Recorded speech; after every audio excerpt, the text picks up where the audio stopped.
Can I have everybody's attention? The county executive is here, so we're going to start. Can you go to the next slide? I'm just going to do 2 slides, and I'll turn it over to Dr. Huang. So this is the agenda for tonight. We're going to have welcome introduction, which myself and Dr. Huang is going to do. Then the county executive is going to go through the operating budget basics. And then we're going to have feedback and questions from the audience with the county exec.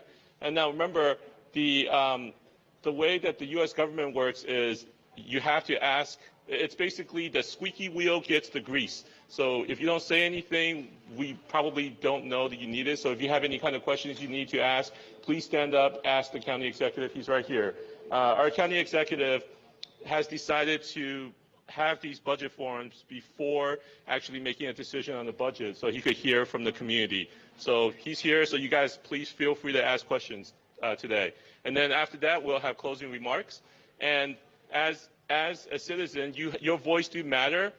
You can attend this budget forum here. And then the next step in the budget forum is the county exec will transmit the budget forum to the county council. You could attend council public hearing on the operating budget. You could also apply to join county board committees and commissions. If you want to email county executive or the county council, you could do that as well. And you could always attend public meetings for any county agencies. So thank you so much. I'm going to turn this over to Dr. Huang. Dr. Huang? Oh, escape. And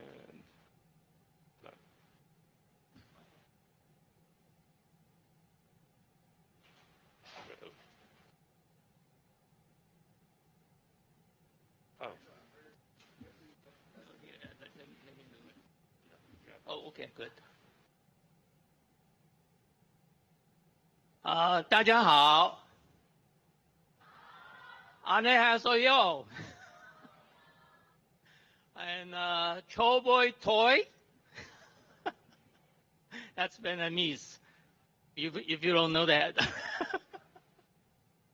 Anyway, on behalf of CCACC, I welcome you to this forum, and then specifically that we wanted to thank County Executive Erkridge to give this opportunity to be able to talk to him face to face and understand what's going to happen, next fiscal year. Okay, and then to get started, right now we're at the CCACC headquarters, 2nd floor, and then that's the. We also occupy the 1st floor, and then as you can see, we have about 30-some vans traveling around town to provide transportation services. And then 2 buildings down, we just have a new health center facility, 8,000 square feet, and then managed by our director, Kay. And then about 10-15 minutes away, we have another building. That's our academy that we serve children with the daycare, after school, and the summer camps.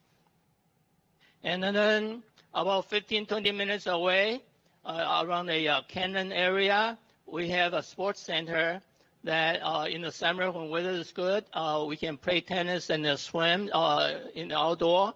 And then when temperature get low, we put the bubble on, and then we can have our all-season sports center.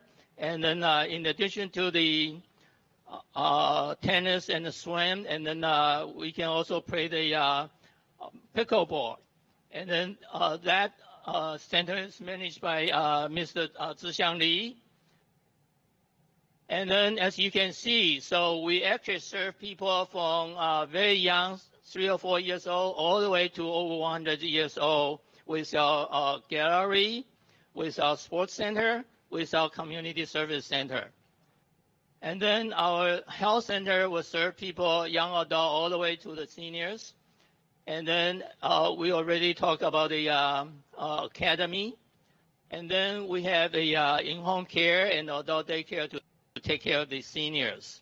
So all around, from under 18, we serve about 36%, and then our clients, 35% is between 18 and 64. and then about 64 is 29%. So we pretty even spread it all around people's life cycle. And then for this year, our operating budget is about $18 million. As far as I know, in DC area, it's like a top 3% of all nonprofit organizations.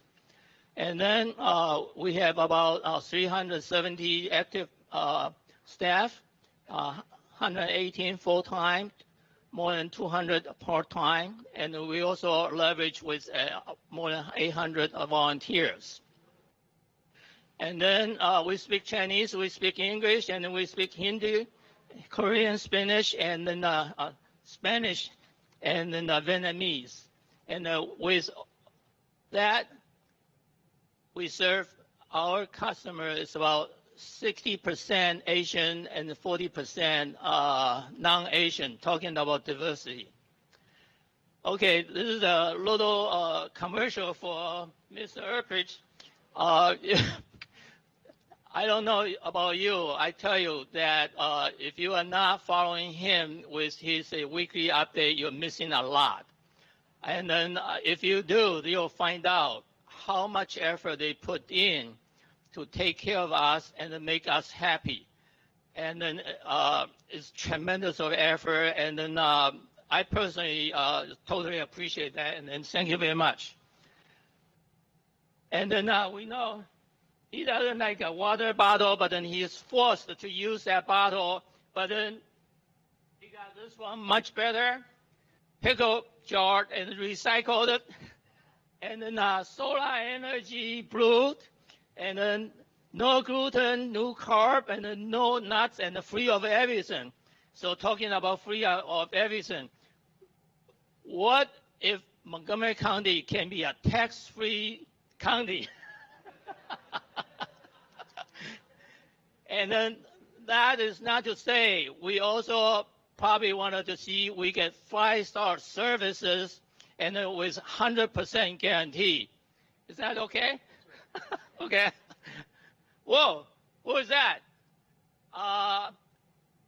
ChatGPT said our county executive has been feeding a cow to feed all the hungry people. Are you doing it? Not yet, huh? Okay, let's put our hands together and with a loud applause and welcome our county executive, our great leaders. Thank you. Thank you.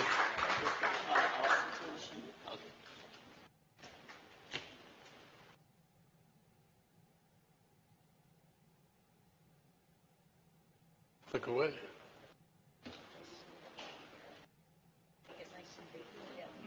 Okay. Here. So good evening, everybody. And you know, if we had zero taxes, you wouldn't have anything. Those are great promises. Anyway, so this is our this is my next to last forum for the community. This will be the 11th one I've done this year. We did forums about the capital budget during the summer. So this is the operating budget now, and so we will have done a dozen of them. My last one's tomorrow night. It's our way of making sure that people know what we're doing in Montgomery County, why we're doing it. Also to hear from you about what do you think we could do differently or what do you think we could do better. In this county, like all counties, there are two different budgets. On the right-hand side is a capital budget. In capital budget, I talked about this summer with people. The capital budget is the budget for things, for buildings, for buses, for playgrounds, all the things that are inanimate objects that aren't alive in the county. That's your capital budget. The operating budget is the people budget. These are all the people who work for Montgomery County and all the programs that Montgomery County has to serve you. And so those are in the operating budget. So if we're making a decision, for example, to provide funding for a grant request from CCACC, that's going to come out of the operating budget because we're looking at what we can do to help people manage in Montgomery County. Next, the operating budget, We're in the first period now, from September to the end of November. I'm going around listening to people and talking to people. My county departments are starting to submit requests. So the different departments in the county are submitting requests to the county government. I'll tell you now that because of the uncertainty in Washington and because of the not very good president we have right now, it is very uncertain what our revenues are going to be and what support we're going to have for existing programs. And so we're not sure. We're preparing a budget that has both reductions and a budget that allows us to somewhat slightly increase services. And somewhere in between is where we're going to wind up, but we don't know right now where that will be. Between November and January, OMB, which is the county's staff that works on the budget, they'll be reviewing all these requests. And by March 15th, I have to send the budget over to the county council. So we send it over on the 15th of March. At the bottom, all of us, myself and my staff, are going to be looking at the college, the public schools, the park and planning. All of them have to submit their requests then. They're not county agencies. They're not directly creating a budget under me. They're creating their own budgets. And in April to May, the county council will hold public hearings, and they'll make decisions about what they're going to fund, and they approve the budget by the end of May. And we'll be working with the state. Unfortunately, the state's on a different timeline than we are. They finish in the first week of April, and so we're not going to know what we're getting from the state until the first week of April. This is big because this is school funding, this is school construction money, it's programs for environmental programs the county runs, it's money for transportation. All of that we're not going to be sure of until the first week of April, which means we could wind up having to change our budget if the state doesn't send us money that we expected. For many years, funding stays level and about the same. This year could be different. So again, we've got some other headwinds that we have to manage here. This gives you an idea of the Montgomery County's population and how it's changed over time. In 1975, this county was 95% white, 4.5% black, and 0.5% everybody else. Everybody else. Today, and these numbers are a little bit low and a little bit outdated, but the Asian population is about 16%. The black African-American population is closer to 20. The Hispanic population is 22%. And the white population has dropped to around 40%. These are real changes in the county. It's a very different place than it was 50 years ago. Not many places have been able to make a transition like ours and maintain the kind of social cohesion that Montgomery County has today.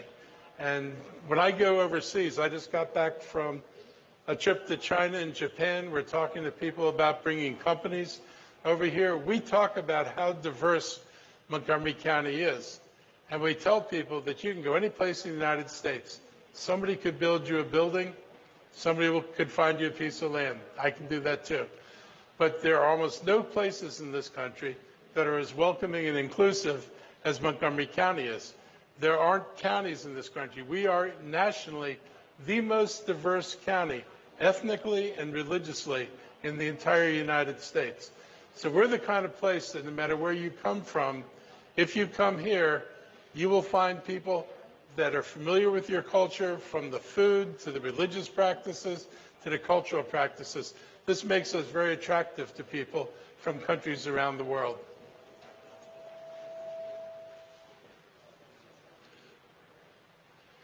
And you can see the diversity reflected in our workforce. The 59% of our county employees are from non-white ethnic groups. That's a very large percentage of the workforce. New hires right now are about 68% coming from the non-white population of the county. And our residents are now 59% non-white. So our county's government is actually starting to look like the county itself. And a lot of places struggle with that. There are a lot of counties where who's in the county government is very different than who lives in the community. And this community the county government and the community beginning to look the same. So one of my priorities has been closing gaps and focused on health investments. And so you can see the different groups, the African American Health Program, Latino Health Program, the Asian American Health Program, and the Black Physicians Network. This is an important part of the funding that we put out in the community. We learned this during COVID when we were hit with that horrible experience, 2 years of being county executive, not a fun thing to be doing. We turned to our community groups to do more funding and to do more work for them, give them the money, because you all, and this CCACC is an example, you have a deeper reach in your community than the county government does. And so we decided that we would let our nonprofit groups take the lead in making sure they put programs into the community. We could provide the money, because that's something they didn't have, but they could provide the people, which helped us get a better entree with people in the community and a higher level of trust from people in the community. So that worked, and when we got out of COVID, I decided I wanted to keep that. So we still have 7 hubs in Montgomery County, and we continue to use our local partners and our ethnic partners to help deliver services at the community level. In terms of investing in the county, Montgomery Cares gets about almost $18 million. Montgomery Care is a program that provides health insurance to people who don't have it. Your clinic gets support from us. We make sure that because of the laws at the federal level, immigrants who aren't documented can't get health care. Sometimes the health care program that is America's program is too expensive for people. They can't afford to pay for it. And so we actually provide a health care system underneath everything else to serve people who don't have health insurance and can't get health care. We put $2.4 million into Care for Kids. Again, health services for children who otherwise wouldn't have health services.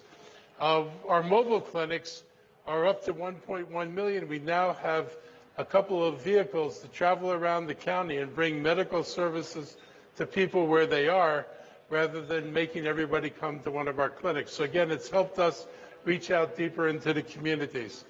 We've put out $3.5 million for food through our community hubs, and we just put out more, and we expect we're going to have to put out more again in the springtime. And for our countywide initiative, support services for families who are navigating challenges because of immigration status, we have $7 million in there.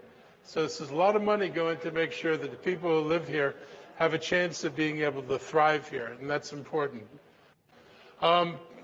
We have special populations. We have an Office of Community Partnerships. Yi Shen is here in the back there.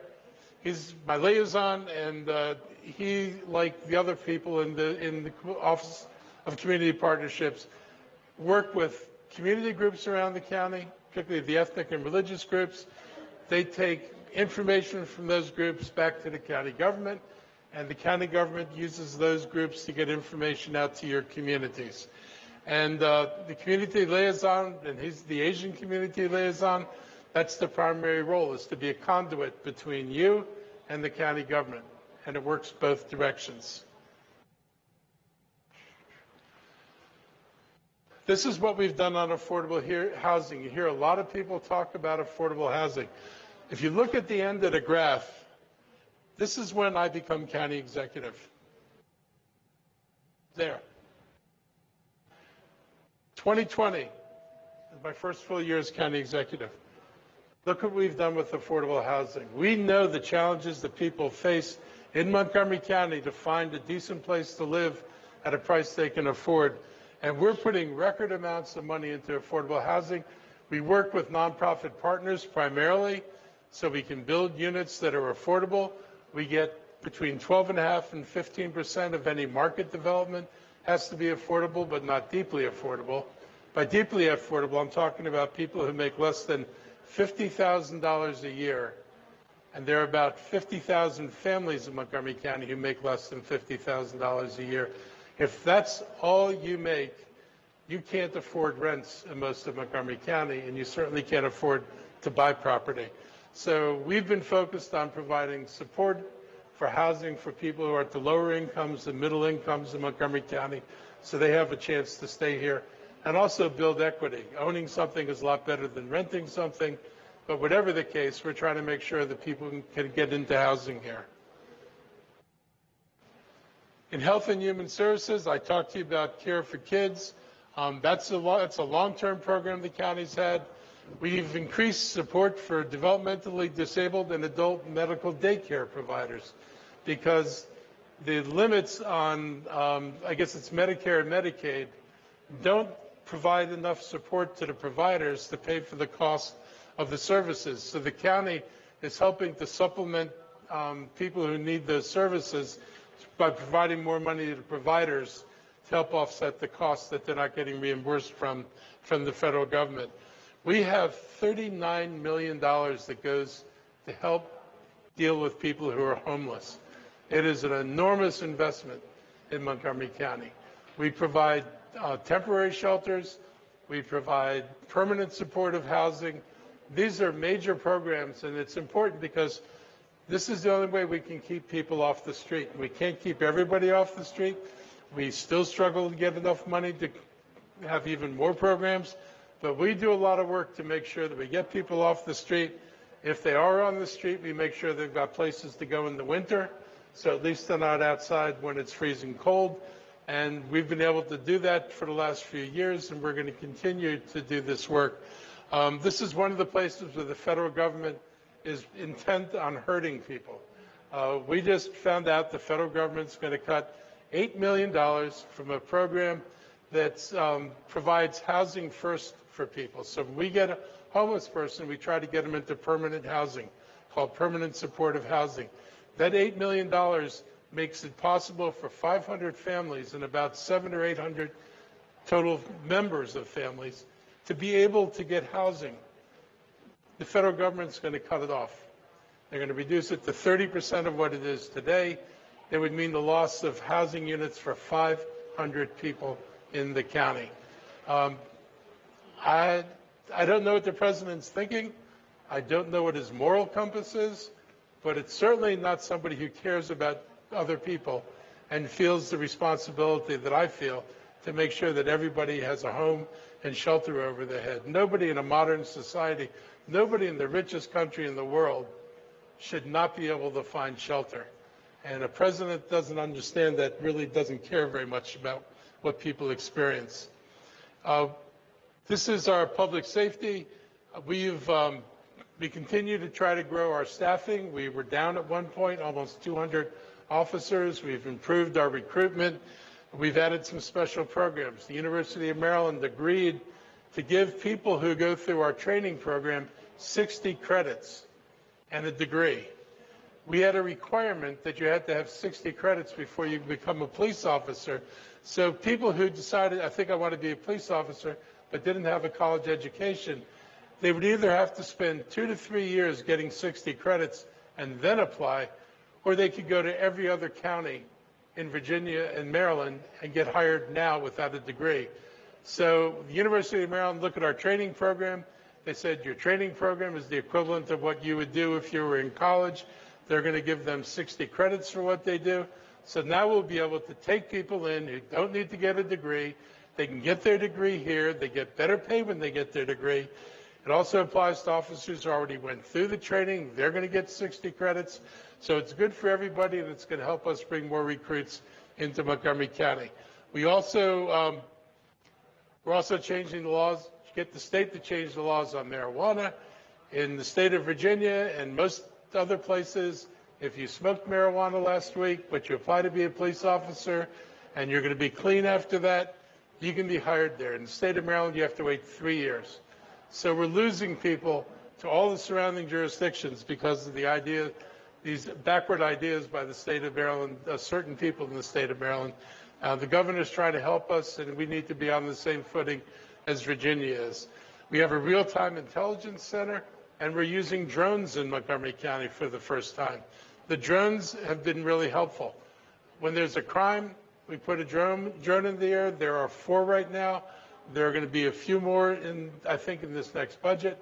And the drones are able to get to crime scenes before police officers are, because drones just fly over a building.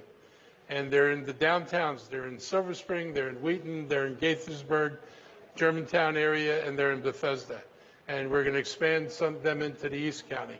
And that gets them there first. That means that they often are arriving when the crime is in progress, and they can follow the person who's a suspect. One time they followed the person onto a bus. They told the police. The operator calls and says the person got on a bus. The police went to the next bus stop and took that person off the bus. So it's a good way to support the work that our police officers do. And we're trying to send a message, because I know everybody wants to be safe in your home. Nobody wants to have to worry about, what happens to you when you're walking around downtown Silver Spring or Rio or any of those places. Nobody wants to go home and see their home broken into. We're trying to create the impression and the reality that we're serious about crime. We're putting resources into this to make sure that we can protect our community from people trying to take advantage of you. Next. On transportation, we've got a zero fare policy now for buses. So if you want to go someplace, the bus is free. And we're expanding bus service. We're building a bus rapid transit network. It is slowly starting. It is on Route 29 right now, or Colesville Road. The plan right now is to build the next line is going to run from Wheaton to Rockville. It's going to go from Wheaton Plaza, the metro station there, over to the Rockville metro station, and then over to Montgomery College. That's going to close the north end of the Red Line, so you can get from both stops on the Red Line. And it's eventually, we're going to start construction on it, something that goes from Clarksburg all the way to Bethesda, down 355. And it'll be rapid transit. It'll have its own lane for most of the time, and it'll be able to move people more quickly than you can if you're stuck in a car. We have continued to work on the idea of Vision Zero, which means zero fatalities. It's a struggle. We still have people who get killed. Most of the time, it's somebody running a stop sign, somebody running a stoplight, somebody just not looking for who's in the road and just driving carelessly. And sometimes it's people who drink too much at night and wind up in the middle of the street and not crossing where they should. Everybody's got to play their part. You've got to be responsible as an adult in how you behave. Whether you're walking on the street or driving a car, you need to be responsible, and we've got to drive these numbers down. Our numbers are lower than they were at their peak, but they're still not low enough, and we continue to make more efforts. One of the things you can actually see, if you go to an intersection and you see those little poles sticking out of the ground around an intersection, they're there to square the corner so that a car can't just go up to an intersection and swing around it. They actually have to go straight, and then they have to make a right turn, which forces them to slow down, which makes it safer for pedestrians and means the driver has more responsibility and opportunity to pay attention to what's in front of them on the road. And I just want to show this because I know education is important to you. And this is one of the most important slides because it gives you an idea of what happened to Montgomery County. So this thing doesn't move, does it? Not very far. Okay. I want you to compare these points. The blue lines are county dollars. The black lines are county dollars plus state dollars. And so back in 2010, and this is numbers are adjusted for inflation. In 2010, we were spending almost $23,500 per pupil. And the county's share of that was $16,806. And then look what happened. State funding dropped and county funding dropped. When I came in over here, we started taking the county share and increasing it again.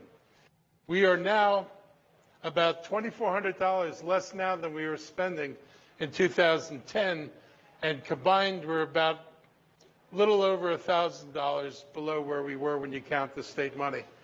This has created major problems in the school system. We should not have gone down in per pupil spending. What it means in a classroom, I was a classroom teacher. I taught 17 years in Montgomery County in elementary school. I taught 14 years at 4th grade and 3 years at 5th grade. When I started teaching, I had an aide for almost my entire day. And I taught in one of the poorest schools in Montgomery County.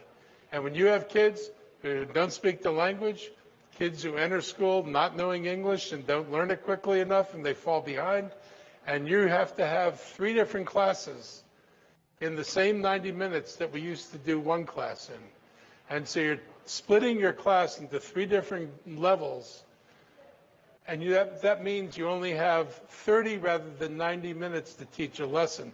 It has impacted learning in the schools. I had an aide. When I started, I had an aide for my entire day. When I stopped teaching in 2006, I was told I had my choice for what 45 minutes. Did I want 45 minutes of math, or did I want 45 minutes of English? That was my aid time. That seriously impacted what was happening in the schools. The schools didn't have enough people working in special education. The number of kids who need special education support has swollen. It's an enormous increase from when I started as a teacher. They never kept pace with the number of teachers they needed as special education teachers. And it's been a real challenge. So I've been trying to get their spending back up to where it's supposed to be. The state's been a little bit better than the county has, but we've got challenges going forward, and I just want people to see that, because when people say the schools aren't like what they used to be, you're right. The schools had more money back then. They were able to do more things with a population that didn't have the challenges that we have today, and it is costing us not to keep pace. It means these kids aren't all getting the education they need, and this is important. They're going to take care of us when we're old. They're going to be the future employees of this county. They're going to help, create a kind of social environment, and they're going to create an economic environment that all of us benefit from. We've got to educate them the right way. It costs money to educate children, and we did not think about this the right way, and we're trying to correct it. But it's a hard road back because it's a lot of money that we need to spend.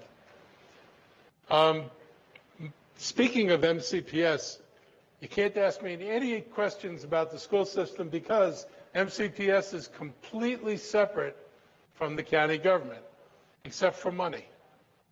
And so they propose a budget. The county has to fund the equivalent of last year's budget plus an inflation adjustment and any increase in enrollment. And that's our choice. That's what we're involved in. We can't tell the school system they need to add a program. We can't tell them we think this is a ridiculous program. You need to get rid of it. We have no say over their programming. So we basically are a funding tool for the school system, but we are not a policy tool for the school system. Our biggest role is what we fund for capital projects, which is the buildings they build. That's where the county has resources, but it's also where we're severely limited. We are at the top of our capacity to raise bond money. Bond money is money you borrow to build capital projects, buildings. And we're at the top of what we need to borrow, what we've been borrowing. The school system asked for $160 million this year for the next 6 years and probably the next 14 years in order to meet the needs of construction in the school system. $160 million is over half of what we're bonding for today in terms of an increase. It's an enormous increase. We're trying to figure out how we're going to do it. So this is a picture of what our budget actually looks like, and this is where all your money goes. So on the right-hand side, the dark blue, and at the bottom, the kind of gray blue, that's 54% of all the county spending goes to the school system, Montgomery College and the public schools. Over half your money. The next biggest chunk is that kind of red chunk or maroon. Thank you. And that one is 800 and, was it 89, 80, I can't see from here. 808, 809. $809 million goes to public safety. That's police, fire, corrections, and courts. So that's public safety. The rest of the budget, all the other programs, are $587 million, and that includes Health and Human Services, which uses up most of that. After that, debt service is $438 million. That's the payments you make for schools and roads over time when you borrow money. This is how we pay for it over time. OPEB pensions are $206 million. That's people's retirement, and that's people's health benefits. And PAYGO is a little bit of money we put into the capital budget every year that we don't borrow. That's county cash. So that's what we do. So that's where your budget dollars go. As you can see, if I have to make changes in the budget, it comes out of that green rest of the budget, because no one is going to cut police and public safety, and no one's going to cut the schools. You have to pay debt service. You have to pay retirement. The only thing you can change is who gets money inside that green area, or raise more money so the green area gets bigger. But if you don't raise more money for the green area to get bigger, then your choices are who gets what piece of the green area. And like I said before, HHS gets most of it. So what are our challenges?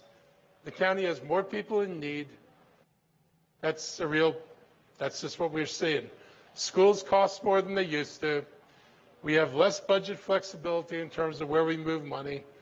Inflation has been a problem. It's been a problem for you as individuals. You all are dealing with inflation. Everybody in this country is dealing with inflation. We deal with inflation. I had recommended tax increases. I tried to raise taxes on commercial property and find a way to minimize the impact on residents. I couldn't get that through the council. And if you were, I'll show you a Virginia chart in a minute, then you'll see what I'm talking about. The uncertain job market. The federal government is laying off people. We're estimating we could lose between 10 or 20,000 jobs in Montgomery County. And that matters because those people earn an average of $150,000 a year. So say 20,000 times 150,000 is a lot of money. And we would not have their income tax revenue, which means the county will have less money to operate its budget, John. Federal and state funding may change. The state of Maryland is struggling with their resources. We read about that all the time. And the federal government is making all of our jobs harder because they keep cutting programs. And if they cut the programs and we don't have the resources to backfill them, then you lose programs in the community. We've lost environmental money already, transportation money. We've lost housing money. So there are real challenges, and we've got to figure out what to do. They've threatened not to fund Head Start. Head Start is the most effective program for children at children's education. They've said if we have undocumented immigrant in our Head Start program, then we lose our Head Start money.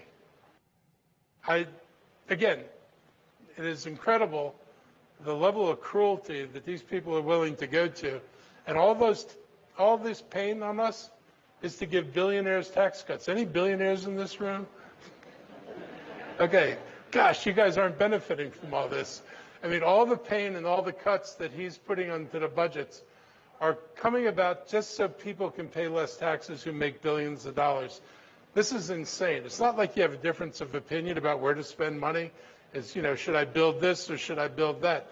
This is just about if I'm spending money to help you, then that's money that billionaires have to pay in taxes. And so if I cut you off, then the billionaires can have more money. This is not a healthy place for this country to be in. I've been on this planet 76 years. I've lived in this county for 65 years. Yep. And I've never seen anything like this. This is not the America I grew up in, and it's disturbing. Resident job losses, we lost 14,000 people in employment. Numbers dropped 14,300 between August 24 and August 25. 56,000 county residents were employed by the federal government.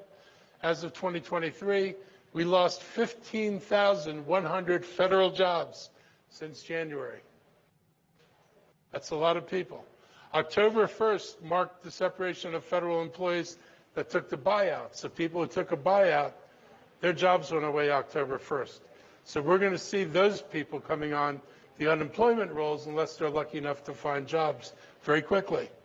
And the total number of local separations is going to take a time for us because people have to be separated long enough to file for unemployment, and then we'll get an idea what the damage is. But the unemployment benefit is horrible. No one's going to live on an unemployment benefit. It is literally hundreds of dollars a month, not enough to live on. I talked about the federal spending reductions, a relocation of federal agencies. They're talking about moving agencies out of the D.C. area altogether. More costs shifted to the state and local government. The president has said the states should do this, the local government should do this, not the federal government, so they're shifting things to us to do. At the same time, they're not going to shift the money for us to do it. And deportations are really going to affect this county. You cannot go into a restaurant or retail or construction site and not see a whole bunch of Hispanic laborers. They are key in those industries. And the deportations, you haven't seen deportations yet. Don't get complacent and think like, well, what's the big threat? I don't see this. You know, there's no big news stories about us. This is what's going to happen here. ICE had 16 agents for the entire state of Maryland. You're not doing any raids with 16 agents. They are hiring 250 agents. When they have 250 agents, they will have sufficient people to do the kind of raids that you're seeing in Charlotte or Chicago or Los Angeles and these other places, and that's where they're going, and that's what we're worried about. When they hire these people, they're going to start deporting far more people than you see today, and that's going to have an impact on our businesses. It's going to have an impact on construction. It's going to have an impact on economic development. It is going to be a very bad thing for Montgomery County. We are, and always have been, proud of our inclusivity. And we've been very direct in dealing with the administration that we're not backing away from being inclusive. We believe in diversity, equity, and inclusion. We think everybody has the right to develop and fulfill their dreams in a country that was built on being the place where people came to fulfill their dreams. So if we can't do that, something's wrong with us. And this county is going to keep doing that no matter what the president does. But if he gets into the deportation thing heavily here, we're not going to have the ability to stop it. If we have no ability to put our people between his officers and the Hispanic community and some of the others he's going to go after, and it is going to be a real loss for this community. And if we lose enough people, it's going to take years to build it back. You know, if a restaurant closes because you lose your Hispanic workers, it's not like there's a pool of unemployed white people out there who are going to take jobs. It's just, there's no way this is going to work the way he thinks it's going to work. It's going to be devastating. And I just try to warn people of that, because don't get complacent. Don't think that he's softened. He hasn't softened one bit. He's just got a long-range plan, and we're still in his sights. This is one of my favorite slides. You all know what inflation is, right? So things cost more today than they cost 10 years ago. So this shows back in 2009, we were spending about $300 million in our capital budget. And if you just followed inflation, that's the blue line, to buy the same things we bought in 2009, we'd have to have $550 million in the budget. That's 16 years of inflation. Unfortunately, there's this black line. And since 2009, the county has never kept up with inflation. And we've actually been spending less. So right now we're spending $280 million. There's no way that $280 million buys today what it bought 4 years ago. And so all the things we put in the capital budget and say this is what it's going to cost us, we know then that by the time we get to building it, it's going to have inflation. The council has refused to increase the spending in the capital budget. This year, finally, they agreed to go up to $300 million. I just told you the school system's asking for $160 million just to do the school system. Would put them over here. I'm a realist. You cannot pretend when you make budgets. You can't tell people you're going to do stuff and build things and then turn around and not fund it. It just doesn't happen that way. So I'm going to make another effort to get the council to tie capital budgets to inflation. And what I proposed last year was what Fairfax County does. You have that other slide? Is that in here? I hope. This is just, you can get an idea what costs are. Ride-on buses, doubling price in 10 years. New schools, more than double, from $361 a square foot to $834 a square foot. Fire engines, almost double. And paving a road is up $129 million, $129,000 per mile. That's just examples of inflation. Go ahead, next one. So this is my favorite slide. So this is taxes in Montgomery County compared to everybody else around you. Just so you know, this is us compared to them.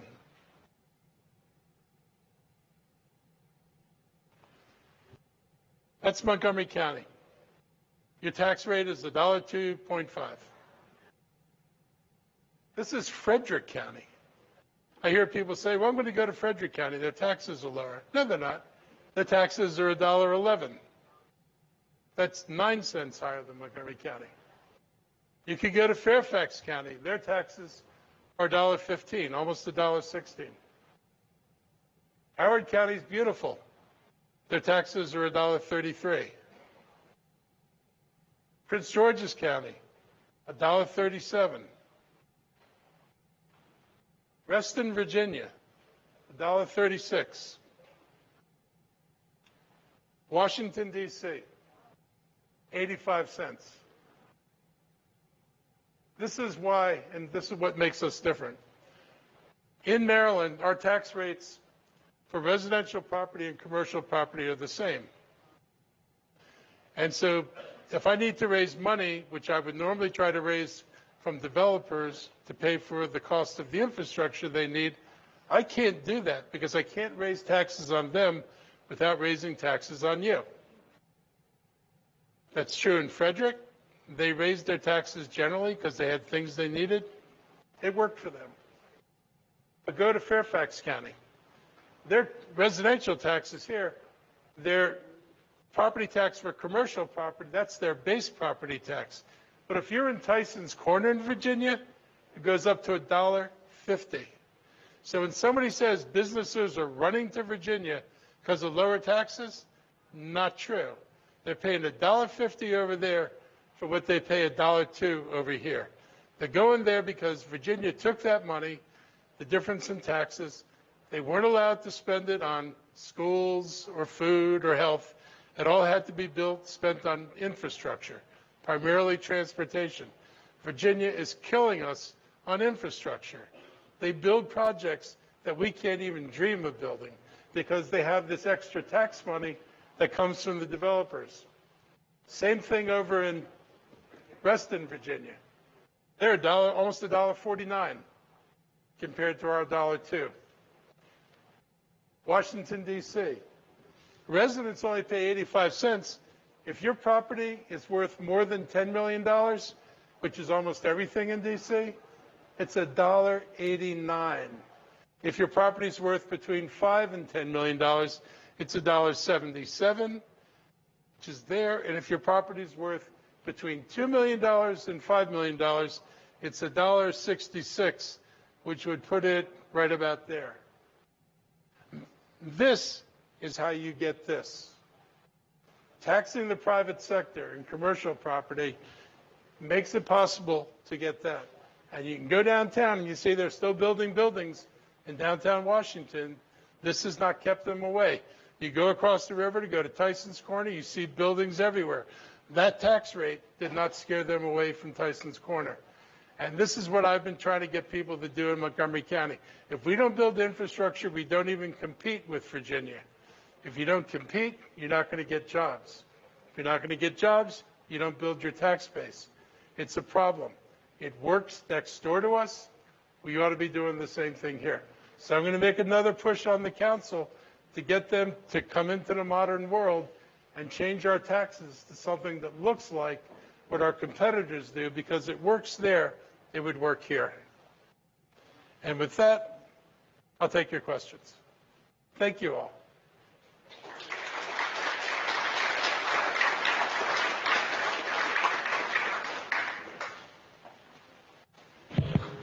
Thank you so much. Thank you so much, County Executive. So right now is the question and answer portion. If you have any questions, please line up right behind this gentleman right here, Mark. He's going to be holding the microphone the entire time. If your questions are going to be in Chinese, English, or Chinese, Korean, or Vietnamese, you could ask them, but I would ask that you ask a little bit slower so that our interpreters can jot down notes and then ask the county executive in English. So please feel free to line up. This is your chance to ask the county executive questions.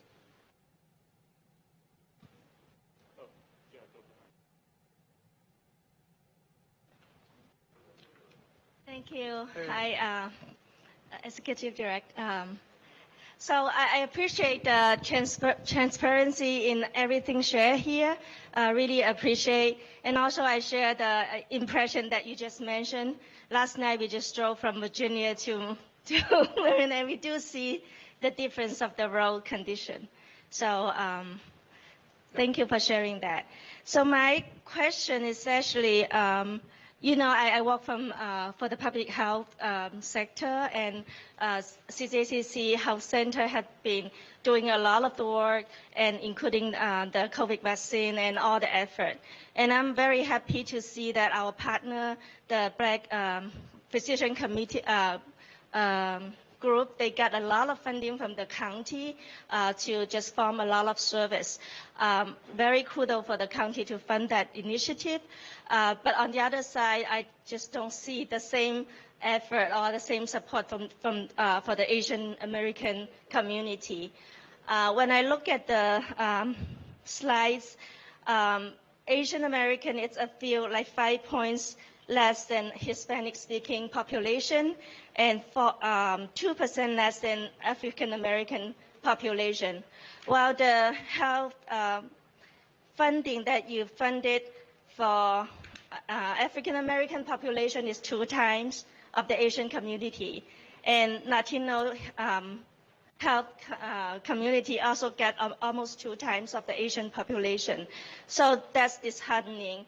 And I've been asking for support and funding from the county and county council, and we also have health disparity program like the hepatitis B program, and have not heard any feedback and any support.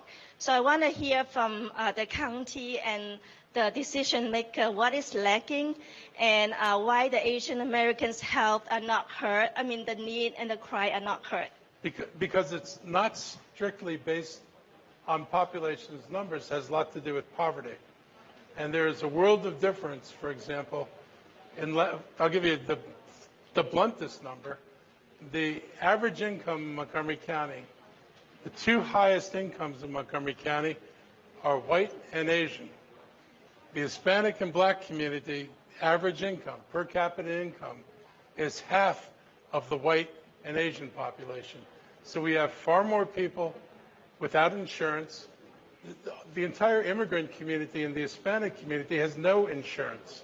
And so with our limited dollars, they've gone to where the greatest need is. And if I had more dollars, I would raise everybody's more.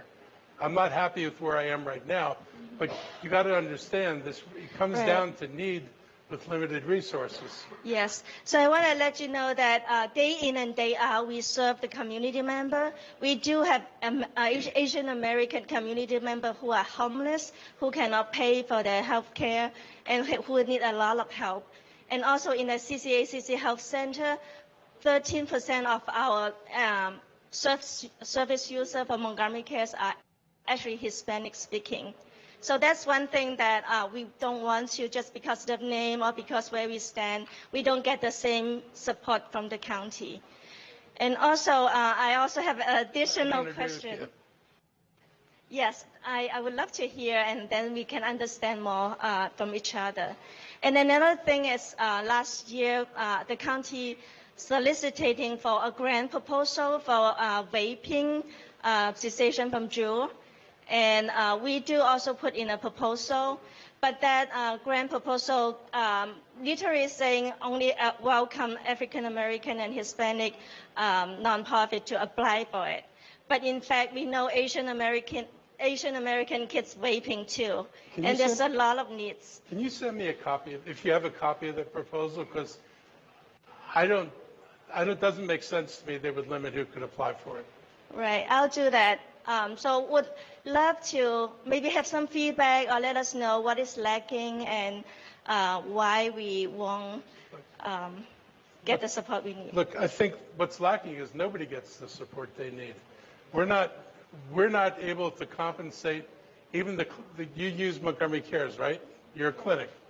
We're not even able to compensate the clinics to the point where their wages are competitive with other jurisdictions. I sent over proposals to the council to increase the compensation levels for everybody. I couldn't get them through the council. So I would put more money there. I had money in the budget to put there last year, but I didn't get support to put it there. But it still comes down at the end of the day, I've got to look at, and they look at the total population of people who are in need, and it is different, it's a different percentage breakdown than the population of just who lives in Montgomery County. And you've got to understand that we're going to distribute it to get to the people who need it and who need it most first. And you're going to have fewer people in a higher income group. There aren't many people who look like me.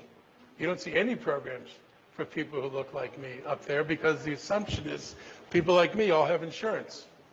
So why would I expect a program up there for me? I don't.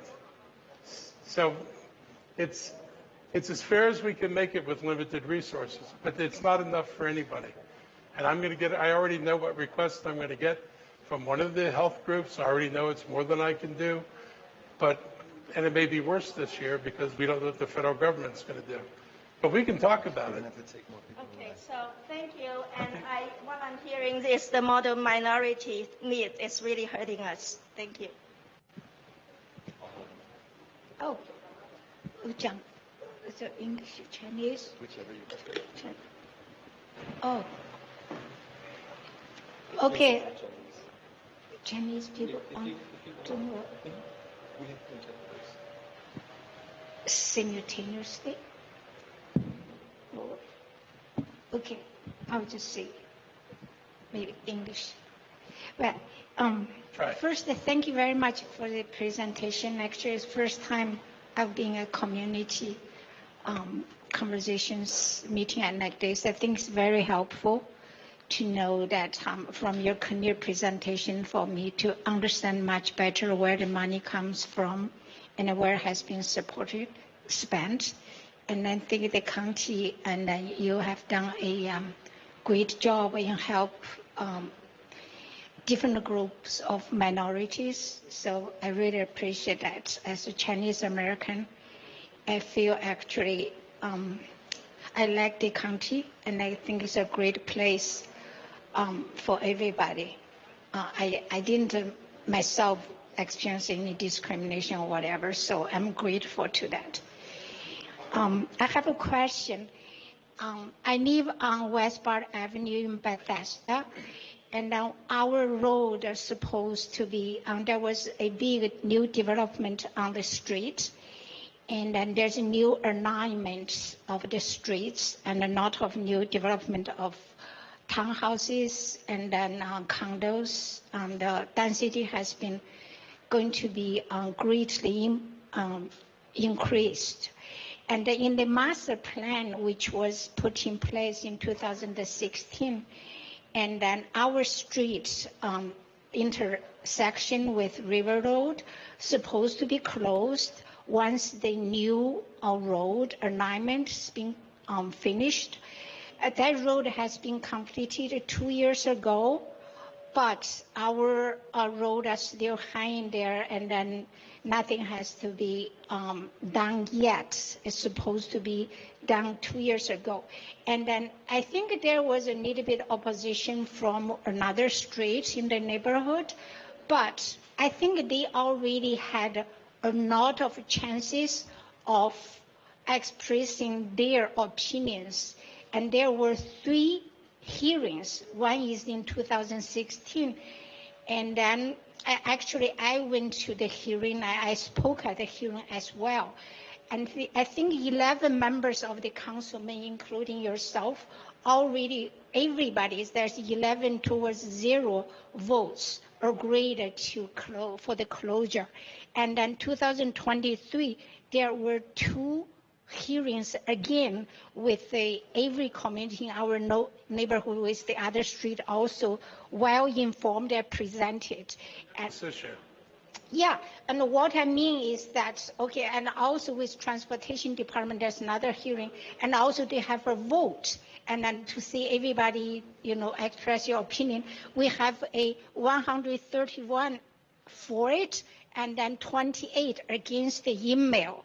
So I think because during the deliberation and during the planning stage, there is very thorough consultation with the neighborhood.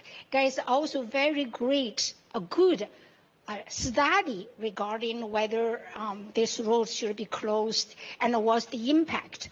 Our road we have right now 24 families on the street. We're going to get 32 new families after the new development. We have the senior center right across our street. Question. My question is, when this road going to be closed? Our neighbor has been there in other meetings like this. We get her to say, oh, we're going to give an announcement very soon. I just want to know when we're going to know the news and when the road is going to be closed. I do not think at this stage is the implementation stage. It is no longer the stage of deliberation to discuss, right? Actually, no, that's not what our attorney said. Our attorney said it goes to the council for a vote. So we sent them a letter. We gave them the choices. You can close the road, but we need you to vote to close the road. We voted before. No, the council did not vote to close the road. Putting in the master plan is different than a vote to actually close the road, and that's where it is now. We sent a letter to the council and said, this is what you need to close the road. Give us the vote, and we'll close the road. So we didn't. I thought we to. had a vote at the master plan stage. I have 11 council members voted yes. That's not the same thing. Okay, when they are going to vote? That I don't know. Our transportation director sent them a letter saying we need you to vote on this. That's what our lawyer says. They needed to vote on it for a road closure, and then it'll be closed. Okay, that was our recommendation. Okay, I hope, thank you very much for that. I hope that's going not to be indefinite, the could be bureaucratic or keep That's going. Not indefinite. Hopefully they put it on the agenda and do a vote. Okay, thank you very much. Okay. Okay, very good talk. So in one of your slides, you have shown that the property tax rate in Montgomery County is the lowest. It's lowest compared to those in other countries. So, however, it has been reported that the population in Montgomery County slightly decreases in recent years. Do you have some possible explanation for that? Yeah, a couple of things. First place, Fairfax County's population is decreasing also. So both of us are decreasing. The biggest problem in the county has been a lack of jobs. And it's been a lack of jobs that goes back to the recession around 2010, where our economy flattened out. In 2012, Virginia changed its tax structure, went to what I showed you, what was up on the screen. And with that, they started building all these transportation projects in Northern Virginia. And the governor, the legislature there was Republican, both houses. The governor was a Republican. They passed the bill giving Northern Virginia counties the authority to have the taxing districts. And the governor wrote a letter saying, basically predicting what would happen in Tyson's Corner. When you go back and read his letter, everything he said was true. We stagnated. We have not built any transportation in this county at all. I proposed a bus rapid transit system for the county back in 2008. It got put in the master plan around 2012. We have not built a single thing because the council will not raise enough money to build the project, which means they don't want to tax residents. I don't want to tax residents. I suggested using these taxing districts like Virginia did to do exactly what they did. I can't get the votes I need to do that, which is why I want everybody else to understand what goes on here. You can't compete with a place that builds transportation when you sit back and say we're not building anything. And so I'm going to keep pushing. On the bright side, our life sciences industry is actually doing pretty well. AstraZeneca's expanded here. We got the University of Maryland to open up its first graduate level school in Montgomery County, something we didn't have before. And their focus is using AI to help drug companies with drug discoveries and treatments. And they're actually working with AstraZeneca and other drug companies. So there's a path forward for us, but we've got to deal with the ability to move people. If we're not going to move people, Virginia's going to continue to look like a better place to be. And we've got so many things that Virginia doesn't have. This is one thing we have to fix. Okay. Thank you very much. Thank you. Okay. Thank you. This is Danning. I moved here since at 2021. And then I'm very proud of your Montgomery County supporting environmental protection. I remember you support our Chinese group to join the environment protection for backyard composition and rainforests. So that's one a question from your presentation. The environmental project, do you continue to have budget for that? Yeah. And also that budget is from our taxpayer or is from somewhere? Do you know that? So it's a combination. We get some money from the state. We were getting some money from the federal government. We haven't seen something recently we were looking for. But we submitted for grants there. Most of the money comes from here. We use part of the energy tax to do funding for that. We have loan programs for individuals. We have a green bank. We're helping businesses change their heating and air conditioning systems over. So we're putting money out as much as we can put out to help individuals and businesses make a transition. Okay, so before your turn, so all of these projects still continue, is that correct? Yes. Thank you so much. I'm not going to change. Yeah, second question for that. And you mentioned about deposition and some of the undocumented immigrations. So a lot of the budget sent to the support housing and provide some of the Medicare for those people. But now they really look like it reduced a lot of the population now, right? So they do the deposition. So this money, can you save or you not save? So I don't think it's going to be as simple as that. I think that the other side of losing people is going to be losing employees, which means we're going to lose businesses. Okay. If you think, just think about the construction sites or the restaurants around here. The back of the house in a restaurant is largely Hispanic, and the construction sites are largely Hispanic. If you shut down construction here and people don't build buildings, that's going to hurt our tax base. And if I lose incomes from federal employees, it's going to hurt our tax base. If they lose their houses, which is the worst scenario, and there's more houses on the market than buyers, then the property values of houses in the counties are going to go down, which hurts our tax base. So there's no happy ending to this story. Okay, so compare this, which part you feel important, priority? Well, my priority is to maintaining the economy, making sure people who want to be here can work. Okay, doesn't matter. Okay, I got you.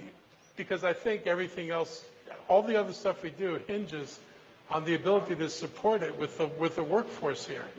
If you lose your workforce, it's a lot of people. Okay, I got you. Thank you. Okay. Appreciate it. Thank you for your talking tonight. Thank you.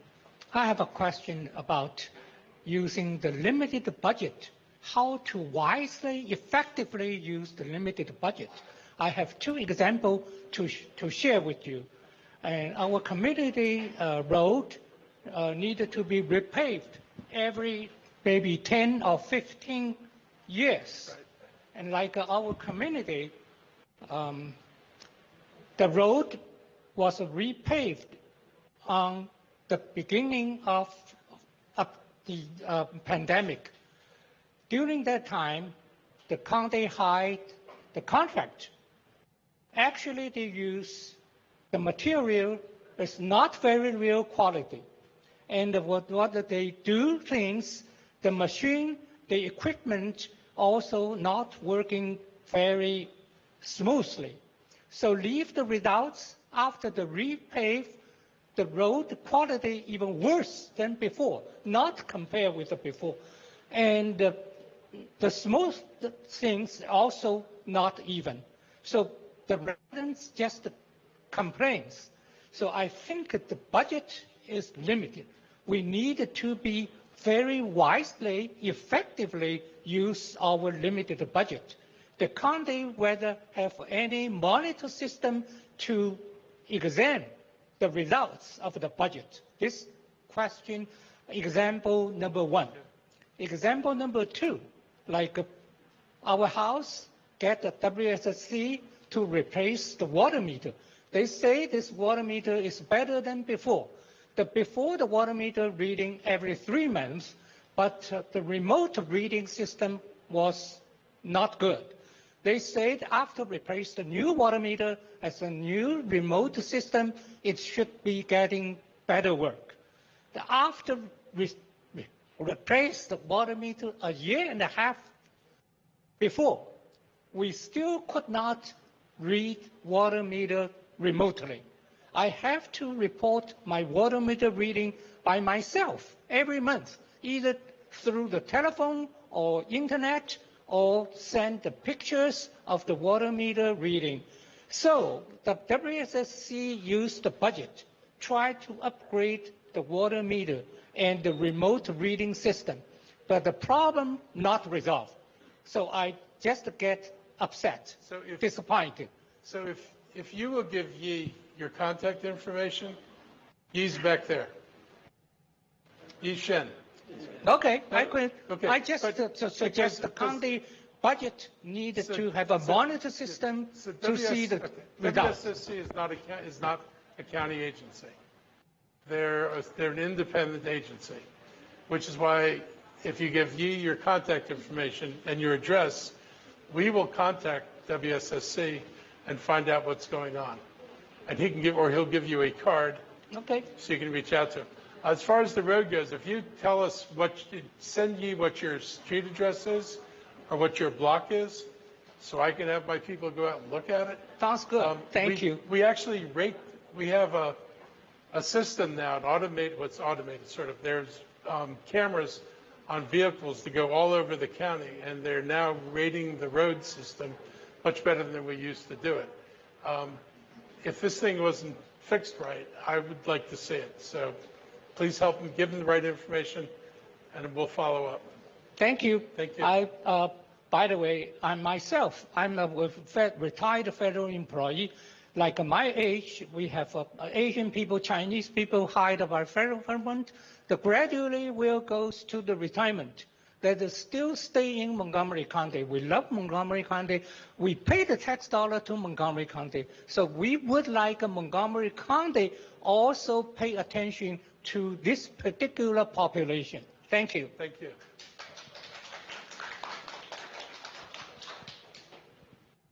All right, good evening. Thank you so much for coming to our community tonight. I really appreciate that as a taxpayer of the county. So I saw your message in the slide saying you has nothing to do with MCPS budget at all.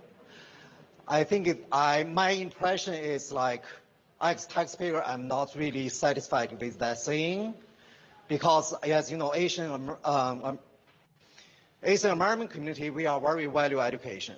And as a taxpayer, we definitely want the county to actually play a more important role in saying how you can oversee MCPS, right? But you obviously already know what is going on with MCP these days. There is a lot of things going on. There is a lot of discussions and conversations, and there is changes here and there. And, you know, as county leaders, I really want to find out if we are, as taxpayer, as stakeholder of the MCPS, what are the proper channels we should reflect the question to the county level, right? I mean, you are controlling the budget. You should know how MCPS will spend it. If they are not spending it wisely, we should have the channel to the county levels and reflect those questions, right? So let me answer that.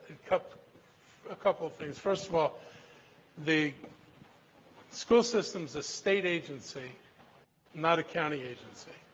So even though it's Montgomery County Public Schools, they're under the State Board of Education. Their Board of Education is under the state. The county has no authority over anything other than giving them money, and the state actually tells us how much money we have to give them, the minimum that we have to give them. So we have no control over that. I cannot change any spending that they're doing. I can't say what I like, and I can't say what I don't like. So we don't have the power to do it. It was set up. So you've got school board members who you elect who represent you on the school system. No, there's no county council member who represents you regarding the schools. It's not just me. There's no council member who has any role. Let me rephrase my question. So do you know anything about what MCPS is doing right now? It depends what you're talking about. They've given us a huge budget so for whatever number they ask for, you approve it? Pretty much. That's not a satisfactory answer. This is true in the entire state. No county trumps the school system. We don't have to give them all the money. If they ask for it and it doesn't fit. Okay, so how about this? If they spend money unwisely and they say, okay, this number is too low, can you give me more? Are you going to approve that? I would have to know what you're talking about specifically. Okay, in that sense, if we can have some kind of, can you make it higher? No, if you talk too loud, it's too loud. So let me get all right. Are you willing to hear us? For example, we can set a meeting and talk to you what is going on with MCPS. Are you willing to hear us or only say, okay, I'm away from this? No, I would talk to people. I talk to people all the time about stuff. All right, so what's the channel we can but you have to accept the fact that the county government can't change anything. In fact, even if I didn't like something they did, we're required to spend last year's amount plus an adjustment. I said this before, adjustment for inflation and student growth. That's what we have to give them. And we can go over that, but there's a minimum we have to give them. All right, it's frustrating, but it's the way this. So you also know it's frustrating. It's also frustrating for us too. I mean, as a parent and as a stakeholder, as a taxpayer of this county, and we also feel frustrated how they manage their budget, and then, you know, they are taking no responsibility and accountability. At the end, they still get what they want. They pretty much do. But it's true in every county in the state of Maryland. Every system, this is set up the way it is. Well, it doesn't make any sense if the other person do some criminal things, we'll do the same thing. No, right? You don't confuse criminality for stuff you don't like. All right. We're not talking criminality. I have a second quick question. Okay. As a federal employee, I heard you show the number how many federal employees were laid off. But what are the plans or help you actually provide from the county level to help us? So the county has WorkSource Montgomery has created a whole bunch of programs to help train people for new jobs. So we're working with them to get training. We have the One of the social service agencies is helping people with resume writing and, helping people how to apply for a job. Some people haven't applied for a job in 20 years, don't have resumes and things like that. So we're trying to help people adapt to how they're going to have to find jobs in the new world. We can't make up jobs. We gave some preference to federal employees, but the county government doesn't have very many vacancies. We worked with the school system, and the state worked with the school system to help federal employees transition into the school system without having to have a degree to go through that process. And so it's an accelerated path for people who want to go into teaching actually not just Montgomery County, the entire state. But that's the support we can give. All right, thank you so much. Okay. But look up WorkSource Montgomery. One word. I am a Korean interpreter who was asked to read a Korean attendee's question. Hi, my name is Kwang Lee, and I am the president of Korean American Senior Citizens Association of Maryland, KASCA. We appreciate the county's continued commitment to the welfare and the dignity of our aging population. Now, for more than 4 decades, KASCA has been a vital partner in serving the senior community through senior nutrition program.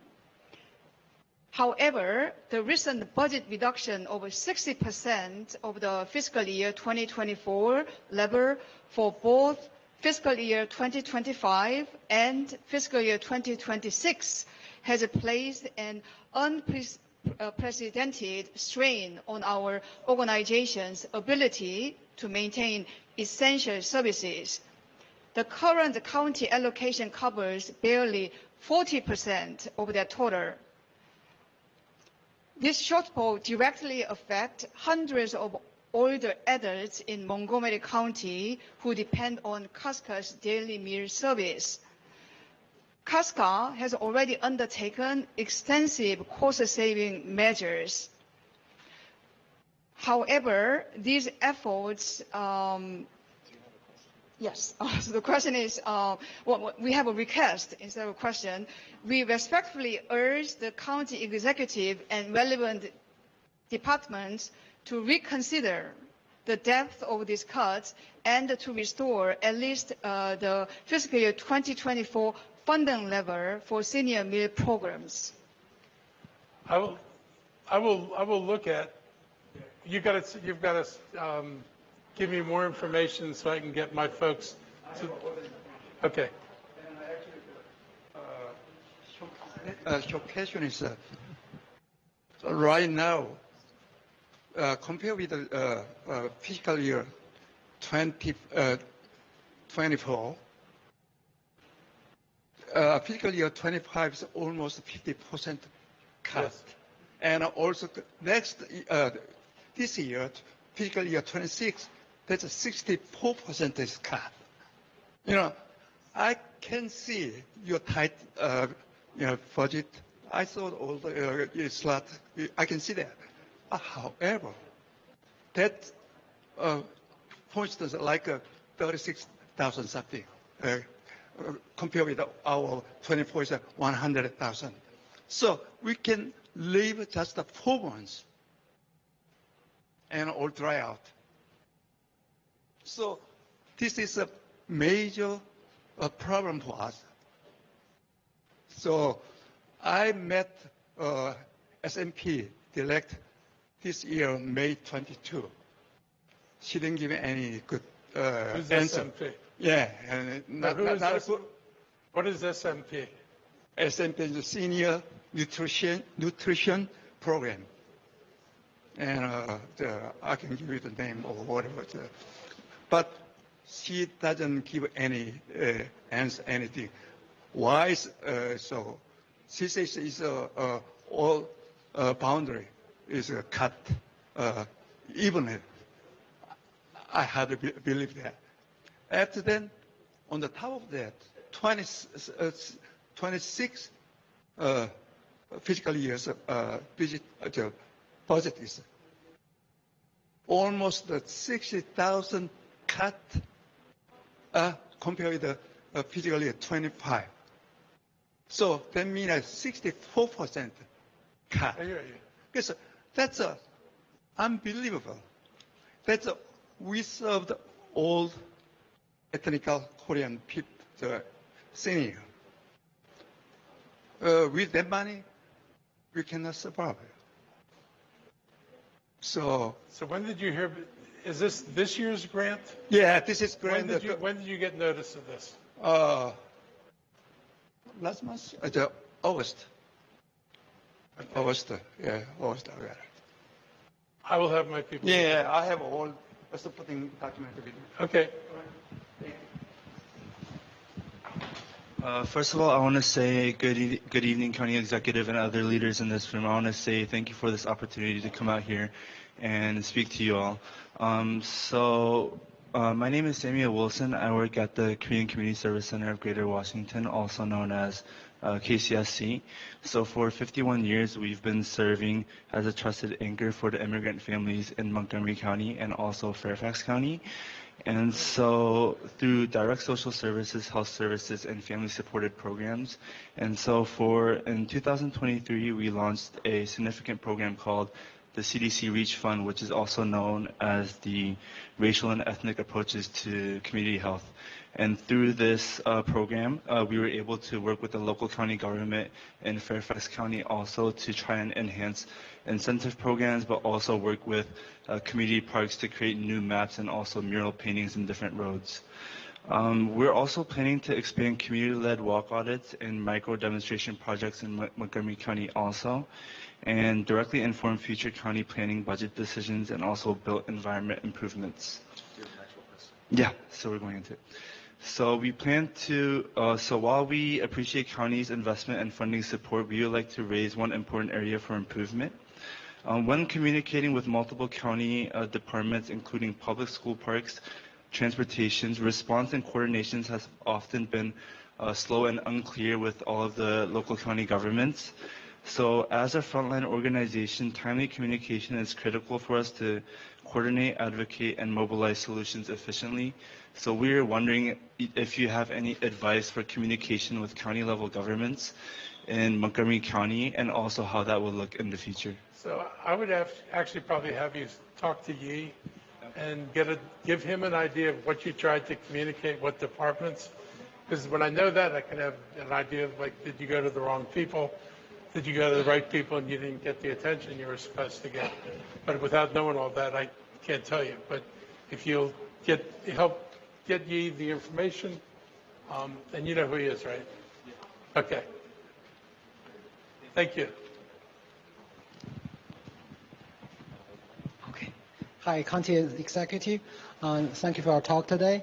I have a question about the voting ballots in Montgomery County. Do we have the voting ballots in Chinese, Vietnamese, and Korean for the current system? You know, I don't know the answer to that question. Okay. If it's county, we do things in the county. We do 7 basic languages, but I don't know whether that applies to the Board of Education. I mean, the Board of Elections. But again, we could find that out for you. Okay. If you leave Yi your contact information, the Board of Elections there? Yi, take one of the mics back there. He wants to know. Can you repeat? Oh, sorry. He wants to know whether ballots are available in other languages. That's something that's currently under review and discussion. There are many factors that impact what ballots and what languages are used.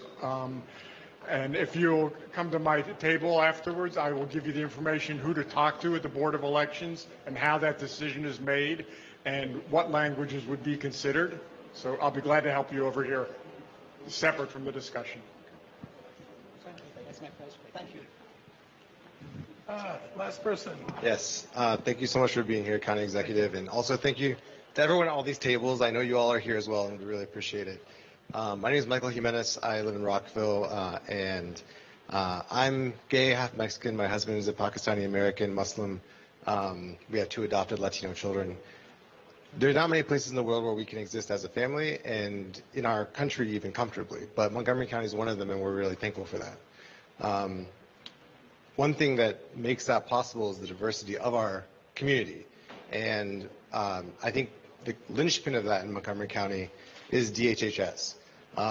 We work with so many nonprofit partners here, including CCACC, and that's how we are able to maintain such a diverse community, because a lot of our communities here that are diverse aren't resource rich, and so we need that support, whether it's Latinos, whether it's the Asian community, whether it's the gay community. And so during your talk, you were talking about how of that pie chart of what you can cut, really it's just that one piece. And that one piece is mostly made up of DHHS's budget. And so I feel like you're setting us up for, a letdown in the upcoming budget. And I know that you were saying you can't really tell what the state's going to do. You don't know what the guy down on Pennsylvania Avenue is going to do. None of us do. But what do you see happening in the upcoming budget as far as DHHS, as far as the nonprofit partner budgets that are all dependent on that budget? So the year we're in right now, I made a decision to pretend like it was going to be normal. So far, it's worked, and we held our money. We had good reserves. We've got the ability to do some backfilling. I don't know what January has, and it could be really bad. And I feel like you got to be honest about it. It'd be real easy to say everything's going to be fine. Don't worry about it. I'm worried about it, and I think all of us have to worry about it. We're going to have to think about what we do if things get worse. How do we manage this together?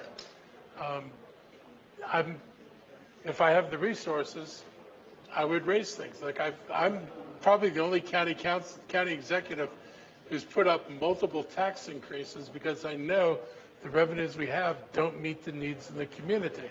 And rather than walk away from those needs, I've tried to put more money into the budget. But if I can't get support for that, then I'm limited to what you got last year, what's the effect of inflation, and what are the competing issues I have to deal with. So I'll push things as far as I can push them. Thank you. I appreciate it. Thank you. Okay, all right. You want me? I throw the mic at you. That's kidding. Hi, good evening, County Executive. Thank you for coming to the community again. We appreciate that. I have 2 questions quickly. One is that did you know currently if Montgomery County's voting ballot that have minority language like Chinese, Korean, and he just asked that question. Okay. And they're giving him an answer back there. So that question, sorry, I was distracted. Okay. Second question is that I remember your focus priority is HHS, safety, schools, and all the other items. Economic development seems to be always missing here. And I always have a question that a few years back, Amazon supposed to have headquarters too here.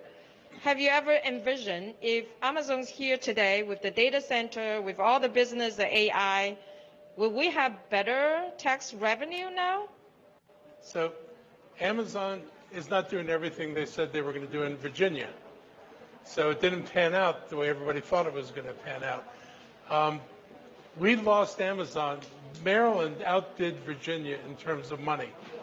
Amazon was looking for educational programs that would support the high-tech, the part of their business that relies on artificial intelligence, all that stuff. Maryland did not put forward an enhancement of universities, which is what Virginia did. So you've got Virginia Tech and you've got George Mason expanding campuses next to where Amazon is, and Maryland missed that completely. Governor Hogan, thought this was just about money. It turned out to be about more than money. Now we're out there recruiting now for companies, and one of the things that I've told the state is, because there are times when we tried to get people to come here, and when we went to the state and we said we need, we're going to need a grant or something, the state does not put up enough money in Maryland to match what Massachusetts or some of these other places do. So we've been pushing the state to increase the amount of funds they have for economic development so they don't lose competition just because they're not willing to put money. If it had been Amazon doing a warehouse, I wouldn't have given them a penny. But it would have been worthwhile to do that end of the business would have been fine over here, and we should have supported it more. But you need a governor who understands that somebody is looking for something other than money. I have a follow-up question then. I saw you recently, you did have the Asian economic trip. Did you see any fruits come out from that? Any plans or maybe using the past experience to build some kind of international business model here in Montgomery County? So we've got two companies we signed MOUs with. One is a company that manufactures the light medical equipment, like vials and all that kind of stuff. They supply the U.S. market. They're out of China. They're interested in coming here because they know that tariffs make it easier to compete here. So they're interested in coming here.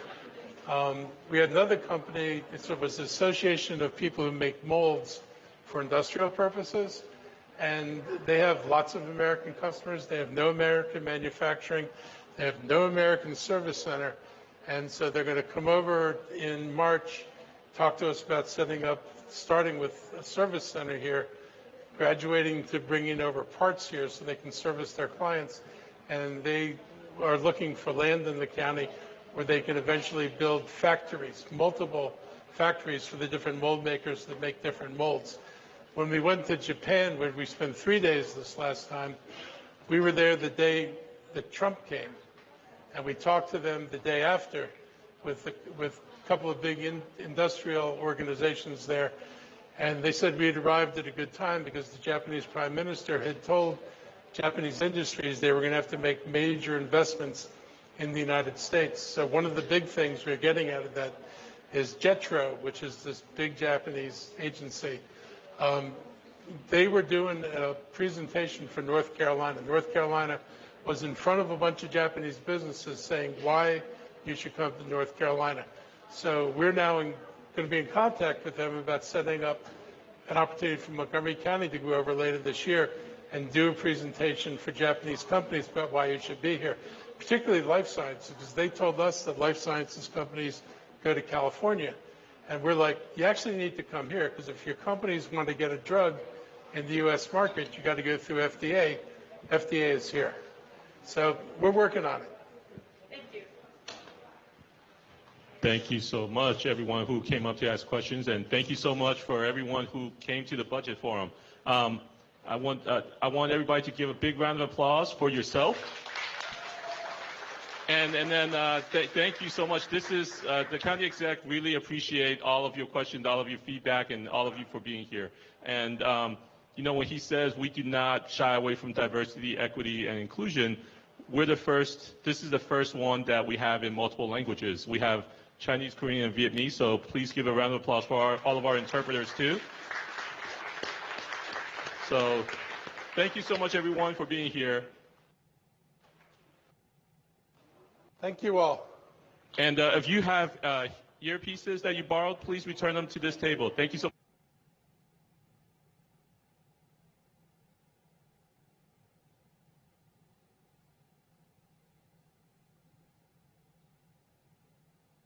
No obstruir las aceras, ni los estacionamientos, ni las calles, ni las